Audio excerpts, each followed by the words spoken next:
Kapansin-pansin ang mga larawan na ito. Ito ay nilikha ni Sir Jonathan Haro at isang lokal na graphic artist na nakatira dito sa Aganan, Pabia, Iloilo. Siya ay nakapagtapos ng kanyang graphic of arts sa West Visayas Main Campus at sa ngayon ay isa na itong university. Ayan kay Sir Jonathan, sobrang saya niya dahil binibili nito at itinatangkilig ng mga tao ang kanyang kawanggawa or idea.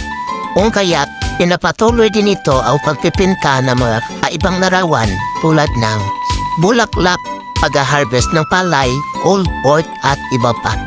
Ayon kay Sir Jonathan, exhibit nito sa ICMI, nabilan agad ito ng mahigit 29 na nilikha nitong mga kwadro. At ang ilan sa bawat nilikha nito ay nagkakahalaga ng 100,000 peso. Depende sa laki at ganda nitong kwadro. At dito na itanong na natin kay Sir Jonathan kung magkano yung alaga ng bawat isa nito. Yang isa sa sir, pira baligya mo?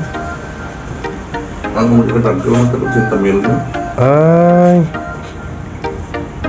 Mga Kami gamit na bensin ko, ano kamay ko din. ang gamay mo.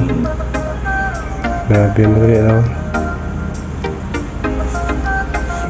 Di may pisto ka dyan ka sa SM? O ay, nag-apply lang ko si Jet.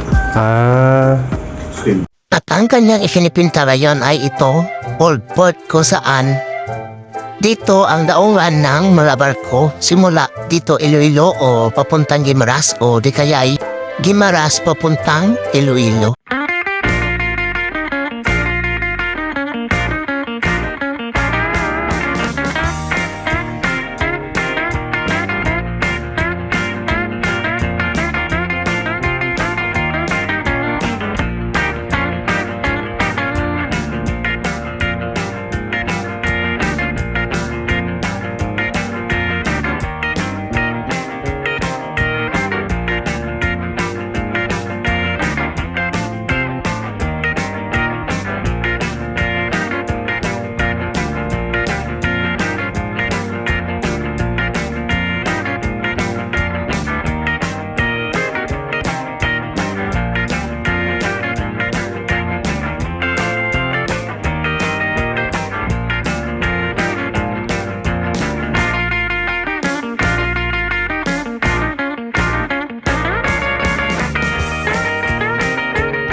Ayan sa kay Sir Jonathan, isa sa mga kapatid dito ay naging isang milyonaryo dahil sa paggawa at pagbenta nitong kwadro.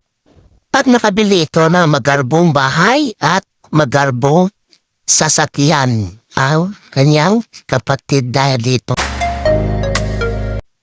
At kung nais nyo kong bumili ng mga larawan na to, punta lang po kayo sa hallway ng SM City Mandurriao at hanapin si Sir Jonathan Haro.